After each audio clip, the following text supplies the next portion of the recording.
One thing about football that people who haven't played the game don't always understand is that football is just as mental as it is physical. Everybody sees the big hits, the touchdowns, and the highlights. But what they don't see are the communication checks before the snap, the pressure of knowing if you mess up the entire play could fall apart, and the moments where you have to make a decision instantly with no hesitation. Today, we're talking about the mental side of football. Why communication is everything, the pressure players deal with, the most stressful moments in a game, and why hesitation gets you beat, and why football forces accountability like almost no other sport. My name is Christian Troupe, and this is episode 13 of the Trust Troupey Podcast.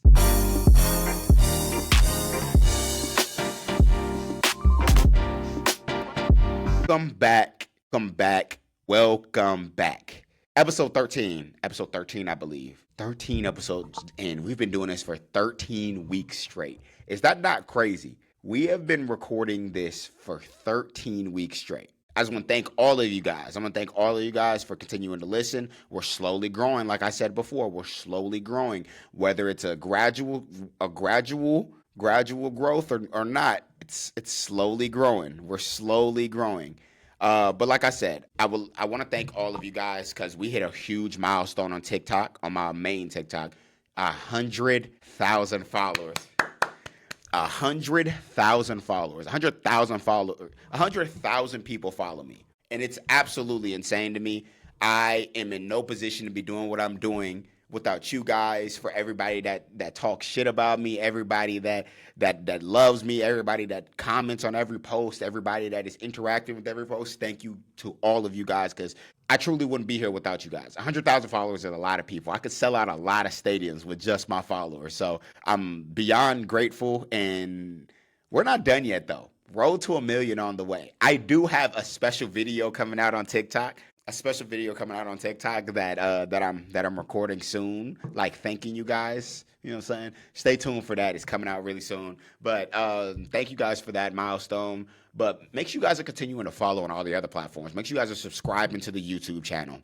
Trust Troupey. at Troupey Whoopie, but the Trust Troupey Podcast. Subscribe to the YouTube channel. Go follow the podcast pages on TikTok. Go follow my Instagram, ct.03. Go follow that so you can stay up to date with not only my TikTok stuff, but with the podcast clips as well.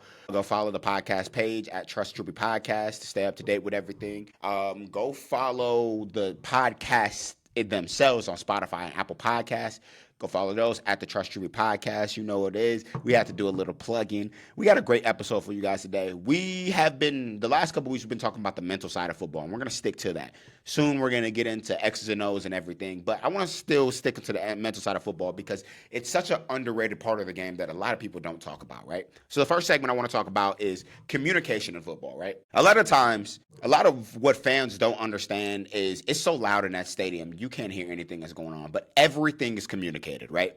Everything is communicated through signals, through checks, through all of that. Everything is communicated. If you're not communicating in the game of football, you are going to suck. It's that simple. It's just like every other sport. It's just like basketball. You have to talk on defense. You have to talk when on offense. You have to talk all of that. Football, take your communication for basketball and ramp it up 1,000. Because there are plays where you are talking the whole play while you are running, while you're doing everything. For example, my coach will call a signal, right? My coach will call a signal. Navy SEAL 4 or what's his name? Navy SEAL 4, right? He'll call a signal.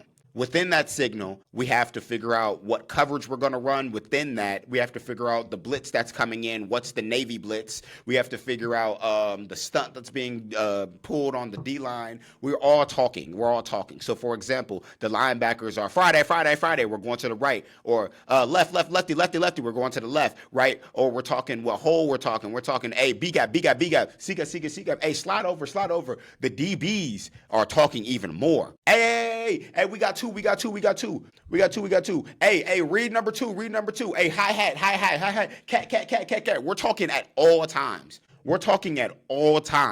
And the safeties are even more talking. Hey, we're going to nail. We're going bracket. Hey, banjo. We're talking at all times. You cannot go through a football play silent.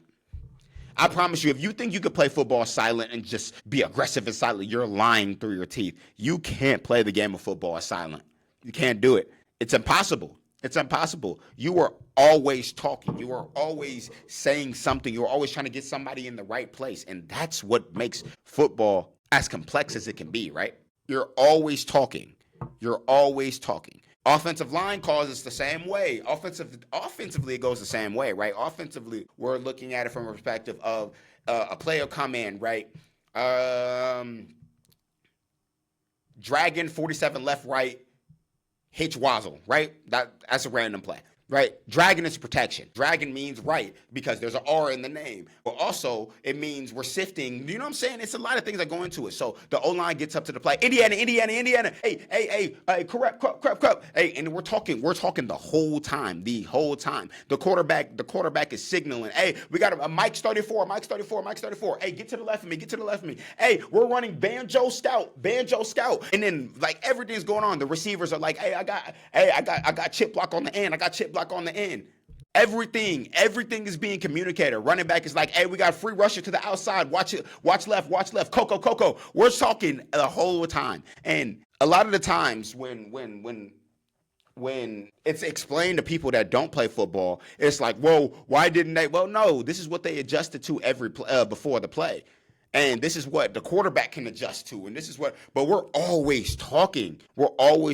Sometimes it's decoy calls. Sometimes it's just straight up just pointing out what we're going to do. My coach in college, my defensive coordinator in college, made such a big emphasis on using your voice out there on defense. He said, if you are going to play for my defense, you need to be loud and you need to be obnoxious. The other team should get sick of you by how much talking you're doing, right? And the funny thing is like, I'm only talking pre-snap right now, right? During the play, we're also talking. During the play, in fact, I'd argue we're talking even more during the play, right?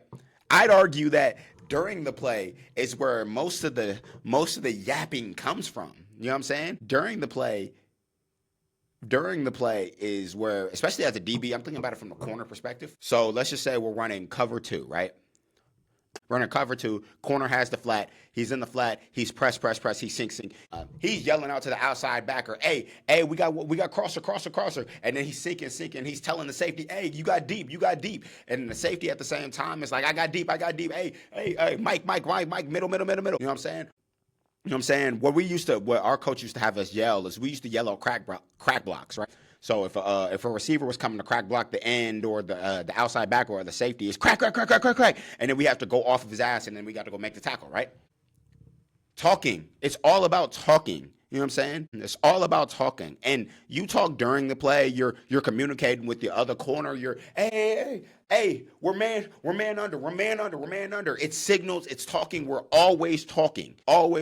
You're communicating with everybody on the field. There are some plays where I'm communicating with the opposite end because I'm shadowing the receiver on the other side and he has to chip the receiver off you know what I mean? Like it's shit like that. Like we're always talking. And I need people to understand that if you think the game of football can be played silently, you're crazy.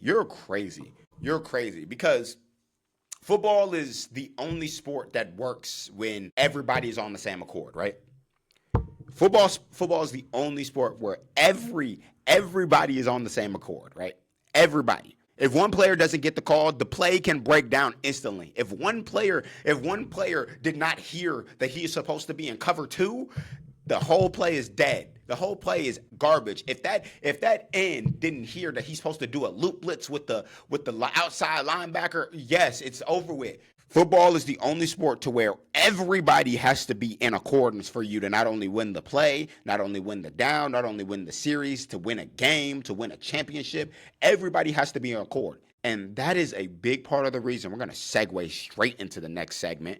That is a big part of the reason why I hate the argument of wins are a quarterback stat. That's why I hate the argument. We're getting into the next segment. Segment 2. Why wins are not a quarterback stat. I hate it. I hate it so much. Because, again, I just talked about in the last segment how all 11 players on an offense and a defense have to be in accordance in order to win a football game. And all 22 players have to be in accordance with each other. The offense has to pick up the defense has to pick up the offense, the special teams has to pick up the offense and the defense, right?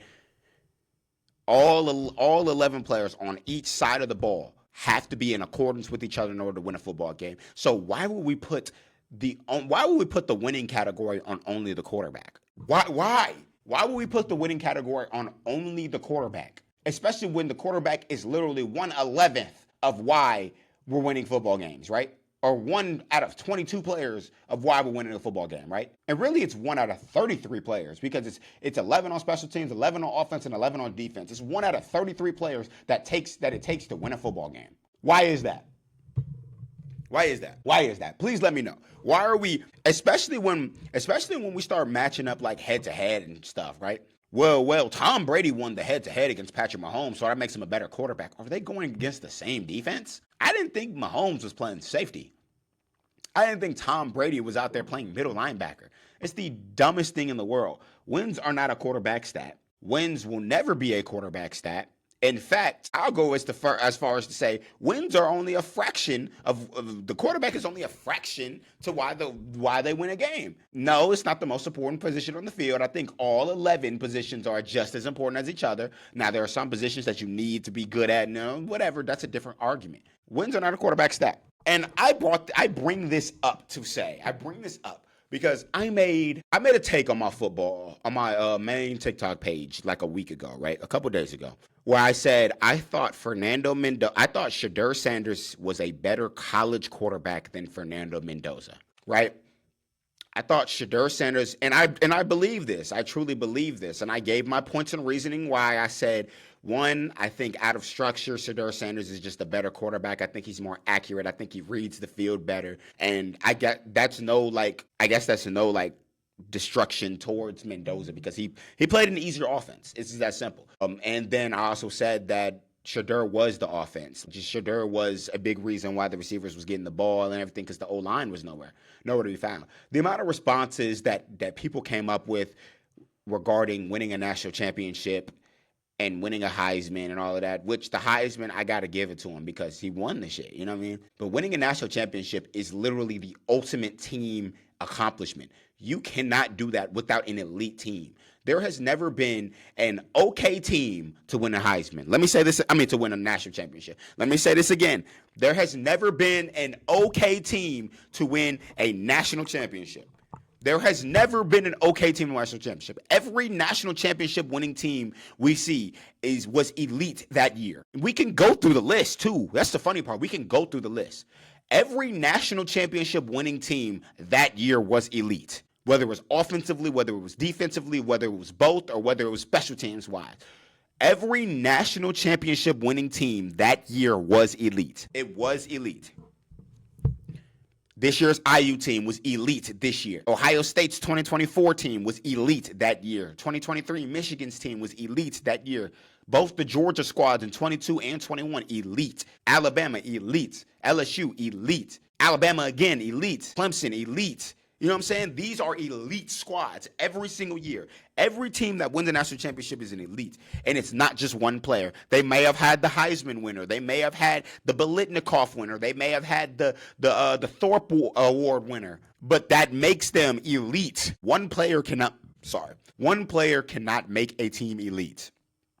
One player cannot make a team great. You know what I'm saying? That's why that whole argument of, well, I'm going to take the national championship winner. And let's think critically here. Because again, how much of a factor was Fernando Mendoza in a lot of those games? He was a big factor. Yes, he was a big factor. But at the same exact time, his offensive line was elite. His receivers won consistently. His running backs fought for extra yards. His defense was smothering. His special teams was smothering. Every part of that team was elite. Regardless if we want to talk about they had 3 stars or 2 stars or 1 stars or whatever. Every part of that team was absolutely elite. That's why it's dumb to sit there and say, well, the quarterback is the quarterback is a fraction of the team, just like every other position is a fraction of the team. The quarterback is one of the most difficult positions. Yes, the quarterback is one of the more important parts of a team because you have to have an elite quarterback to be good, to be a good team, you know what I'm saying?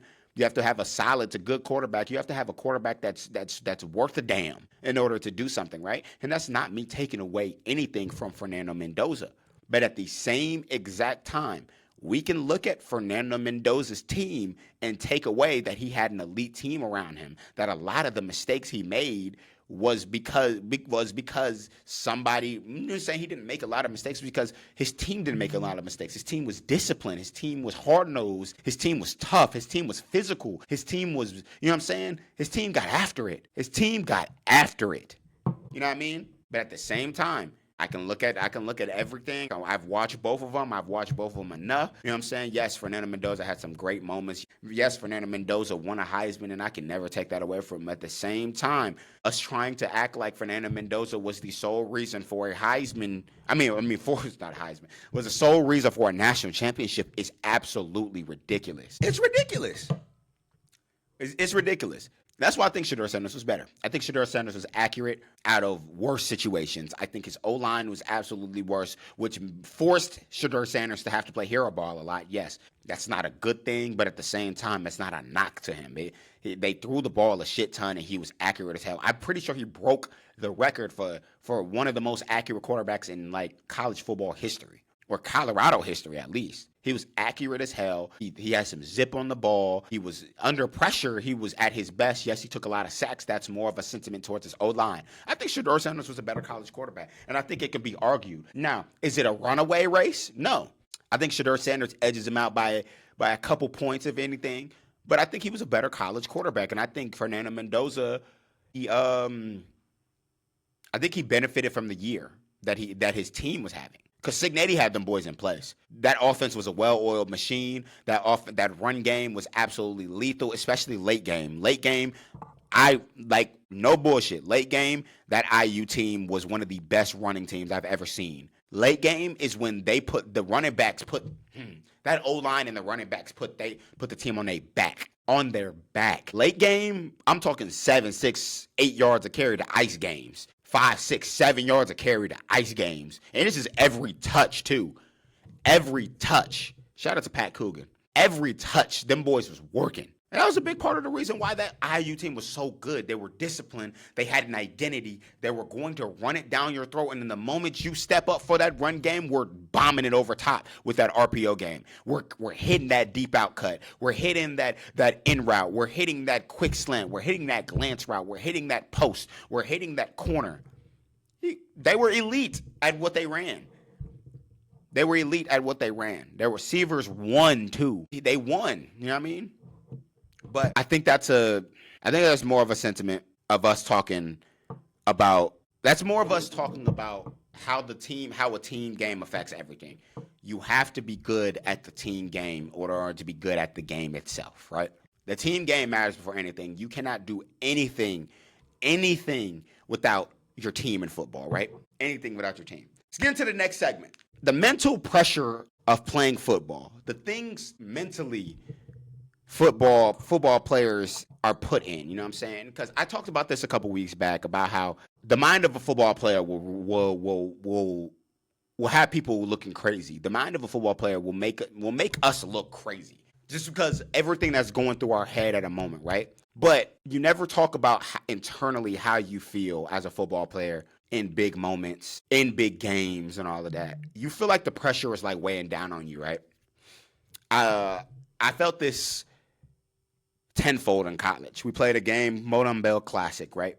I felt this tenfold in college. That pressure because we won so much. We won 4 consecutive conference championships, right? 4 consecutive conference championships. That pressure of having to win another one, basically having to put the school on our back to basically say, hey, if we want to win another one, we are going to have to work even harder than the last one.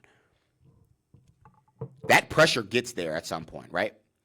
It's real. That pressure is real. It gets to you at some point because you're thinking to yourself, damn, what if I fail? And that thought of failing is going to carry with you from the moment you start football to the last snap you play. What if I fail?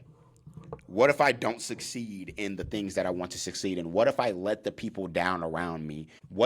And every football player goes through it, of like that innate feeling that, damn, maybe I'm not good enough. Damn, maybe it's too much. Maybe the pressure's too much. Maybe this whole thing is a lot for me. How much do I actually want to play? How much am I actually willing to put myself through? You know what I'm saying? But that also comes from a short memory standpoint, right? Because it's easy to get down on yourself after one play. It's easy to want to quit after one bad play. It's easy to lose your confidence after one bad play. It's easy to do all of that. But you have to realize in football, you don't get time to think about your mistakes because the next play is already up. Right, but that real fear, it's that fear of knowing that my fuck up could potentially ruin everything for everybody. My fuck up could potentially ruin this whole season. My mistake could potentially ruin my career. My mistake could potentially ruin someone else's career. That mental side of football, that mental aspect, that mental confidence in football is everything in a lot of people don't learn it. A lot of people just kind of go with the flow. A lot of people just kind of run through football as if it's a straight line. You know what I'm saying? And it's not. It's a roller coaster. I said this last time. It's a roller coaster. But that mental pressure of what happens if I don't do this? What happens if I do this? You know what I'm saying? It's always there. It's always there. And that's something that it's something you'll never be able to understand if you ain't never played this beautiful sport, is that mental pressure is always going to be there. That mental pressure of what happens when I fail, what happens if I mess up, what happens if I don't get another chance, what happens if we lose this game right here, what happens if we, you know what I'm saying? It's always there. That doubt is always there, but the quicker you can bounce back from that doubt, the quicker you'll understand and realize that it's only a mental lapse, right? The quicker you understand that my moment of weakness is not who I am. It's not my moment of weakness does not define who I am, right? It's the moment you'll become a great football player, right? But that feeling and that thought is there. It's a scary thought too. It's scary, man. That what if I fail feeling is scary as hell, man. And a lot of times people can't bounce back from it. But it's scary, man. It's so scary. It's beyond scary, man. But one day you guys will understand that just because something is scary doesn't mean it's not impenetrable. Doesn't mean you can't get past it, right? But that mental pressure will get to you at some point. And it's up to you to either stop it in its tracks and talk yourself out of it, or you go into a deep depression, or you go into a deep hole that is hard to escape, right? But it's real though. And people have to think about it. People have to think about it, right? People have to think about stuff like that. Short little segment, but I wanted to talk about that. The mental struggles of football, the mental pressures of football is real. It's real, man. And when you have football players come out and say things like, mentally I'm not okay, mentally I'm this, that, a third, I feel them. I understand them, and a lot of people don't understand it. A lot of people's like, well, you're playing a sport and you're getting money, so who cares? No, bro. It's mentally draining sometimes, man. It is. It's mentally draining. But let's go ahead and move on to the next segment. Pause for a second. Boom. Let's move on to the next segment, okay? I want to talk about the most stressful moments in football, right? Because there are some moments you're going to have in football that oh man, you're going to feel like you just worked a full 9 to 5 and your boss just asked you to work overtime. Oh, it's going to be moments like that. It's going to be some moments that you realize and understand that I think one of the most stressful moments is realizing, as a corner, is realizing, oh, that ball is coming. That ball is coming. That ball is coming, right? That ball is coming towards you. That ball is going to come towards you, and they're throwing that football. Now, I got that dog mentality in me. So the stress ain't gonna be there for long. But that's where that heart start beating. That's where that stress starts to come out. Oh shit, damn, what route is he running? What if I get broke off? Oh shit, that stress is real, man. You know what I'm saying? I think another stressful moment is off the field in a film room, and you feel yourself dozing off. Oh, you feel yourself dozing off? Oh man, I ain't gonna lie. That might be one of the most stressful moments in football, period. You start dozing off in that film room, and all you hear is, Troupe! You up. Oh my God, that is stressful. Oh my God. Another stressful moment is hearing coach say get on the line. I think hearing coach say get on the line, I still not only get nightmares about hearing Coach say on the line, but I have PTSD from it because hearing Coach say on the line is one of those things that can either traumatize you, or you can be a psychopath and you can be like, running, I love it. Nobody loves to run. Nobody loves to run. You know what I mean? But like, another stressful moment is realizing you don't have the play call. Realizing that you got the wrong play call, right? You start seeing things and you're like, oh shit, wait, did I get the right play call? Especially like when you're, oh my God, in college, we ran a signal defense. So like our coach is signaling our calls and everything. And not gonna lie to you, I needed glasses in college. I couldn't see, but I could see well enough, right? I could see well enough to play the game, but if it was a certain distance, everything was blurry, right? Sometimes I couldn't see the call. And that's where it got scary. Because I'm like, what's the call? So I'm asking my safety, what's the call? What's the call? He's not listening. I'm asking everybody, what's the call? What's the call? And I'm telling them to repeat the play. Oh my God. Stress? You don't know stress until you've gone through that. You don't know stress until you've gone through that. Oh my God. That's a different level of stress. But that heart rate start to kick in. That heart rate get to kicking. But I think one of the things that truly like get me, or like I guess get like my heart rate up, is like, I ain't gonna lie, third downs in football, when, you know what I'm saying, especially like rough, crucial third downs, you hear that crowd start to roar, that heart start to beating.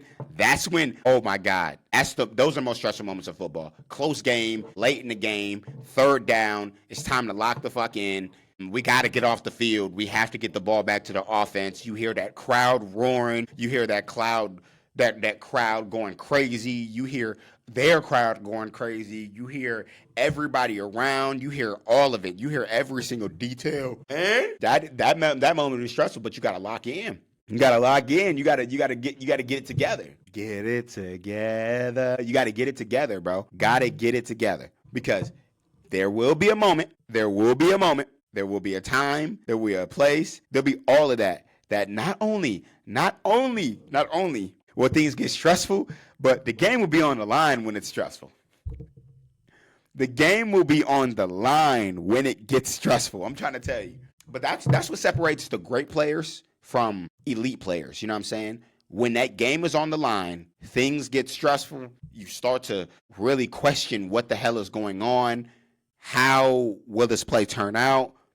You know what I'm saying? All of that. Because nothing will stress you out more than during a play. And it's your time to make a play. You see, either your body will react to make the play, or you're gonna sail and you're not gonna make the play at all. It's that simple. No in between. There's no in between. Man, football could get stressful, man. There's sometimes where I be in that struggling. Sometimes where I'm getting beat on the same play. Sometimes where all of that. Like, football stressful as hell, man. Football stressful as hell. But let's move on to the next segment. Why football punishes hesitation. I talked about reacting, being able to react in football, right? I talked about a couple weeks ago that you cannot be hesitant. I want to go deeper on this, because hesitation in football only leads to mistakes. What did your coach used to tell you when you was younger? My coach used to tell me, I don't care if you mess up. I don't care if you fuck up. I don't care if you're doing it. But as long as you're doing it at 100%, as long as you're doing it at full speed, I will never get mad at you. We'll fix the mistake. I will never get mad at you, though. Stop hesitating, people. Stop hesitating. Stop being weary about what is going to happen. If you know your job, even if you don't know your job, find a job and do it at 100%, right? Yes. Will that lead to you getting burnt? Will that lead to you getting head tapped? Will that lead to you all of that? Will that lead to that? Absolutely. But at the same time, if you do it 100%, that also could lead to you getting a sack on accident. That also could lead to you getting a pass breakup. Be intentional. Go react. If you see your trigger, go react. Don't hesitate. The moment you hesitate is the moment a play will be made. Play fast, play physical. Don't hesitate. React. React right there. Hesitation leads to mistakes. Listen, if you are hesitating within the game of football, you're already late. Football is a game of milliseconds. Football is a game of seconds. Football is a game of inches, all of that. The moment you hesitate, you already are late. The moment you hesitate in football, you already lost. The moment you hesitate at the line of scrimmage as an O lineman, you lost. Your D lineman's passed you already. The moment you hesitate as a D lineman, the O lineman puts you in the dirt. The moment you hesitate as a receiver, that DB has a one up on you. The moment you hesitate as a DB, that receiver the DB has a head up on you. The moment you hesitate as a quarterback, that is the difference between a pick, a bat down, or a touchdown. Don't hesitate. React. I see way too many people who are scared of making mistakes, so they hesitate. No, I'd rather you make a mistake moving at 1,000,000 miles per hour than hesitating and moving slow as hell and giving up an even bigger play. Trust your preparation. React. Don't think. React. Your body is new to this. Your body is true to this, not new to this. React. When you're out there playing DB on that island and you know the outcut is coming, react. Don't hesitate. Because the moment you hesitate, that's the difference between a completion and a bat down. A completion and a pick. Don't hesitate. Don't hesitate, people. Don't hesitate. Please don't hesitate. React to everything out there on the field. React. Don't think. The moment you get to the brain is the best and the worst place to be as a football player. The brain is the best and the worst asset to use as a football player. The brain is the best and the worst resource to use as a football player, because when you're using your brain to dissect coverages and to dissect schemes and to be a student of the game, it is the best tool possible. But when you're using your brain to overthink and to hesitate and to do things like that instead of reacting, is your worst enemy. Your brain is your best and your worst friend in football, because if you're using it in the right ways, your brain will always have your back. But if you're using it in the wrong ways, when you're using it to self-doubt yourself, when you're using it to think about things you don't need to think about, when you're using it to hesitate, when you're using it to do all of these things, it is your worst asset. You have to know when to turn off your brain and when to use your brain and when to react, when to read, when to do all of that. One thing that used to plague me when I was in high school, when I was a kickoff returner, is I would always hesitate. Instead of just running, putting my head down and running, I'm faster than everybody. And instead of just putting my head down and hesitating and running, I would try to read to try to get which hole. No. I needed to run, go hit that hole and go score. I used to hesitate all the time. I didn't have time for that. I didn't have time for it. But I did it for some reason. I don't know why. I did it, but I did it. I hesitated a lot. And that is literally what stopped me I was a good kickoff and punt returner. I was good. I wasn't great because of the fact that I hesitated. Stop hesitating, people. Stop hesitating. Get in there. Hit that hole. Get in there. Throw that football. Get in there. Break on that football. Get in there. Go make that tackle. Get in there. Go read that guard. Go make a play. Stop worrying about what everything else could have been. Stop worrying about what could have been, what should have happened, what might have happened, what could have happened. Stop. Go make a play. Stop hesitating. Hesitation leads to mistakes. Like I said before, hesitation is the number one recipe for mistakes. Play football at 100 miles per hour. Now, there are obviously nuances to that, because there are some times where you need to slow down and you need to make sure that everything is cool, calm, and collected and everything. Like as a running back, patience, finding the hole or whatever. But once you hit that hole, don't hesitate. Go, right? Stop hesitating, people. Stop hesitating. You are only hindering yourself. You are only hindering yourself by hesitating. You are only taken away from how good you can be by hesitating, right? You're only taking away how good you can be by hesitating. All right, let's move into the last segment of the day. Let's take a break. Last segment of the day. Why football forces accountability. And this is going back to another segment I had, that football teaches you life lessons, because football exposes your mistakes immediately. There is nothing in football that you can do if you make a mistake to avoid that mistake. It exposes how good you are. It exposes how bad you are. It exposes your weaknesses, your strength. It exposes everything. But it forces you, first and foremost, to really have to think about football in a way of, damn, That's on me. Damn, I fucked up. Damn, I have to get better.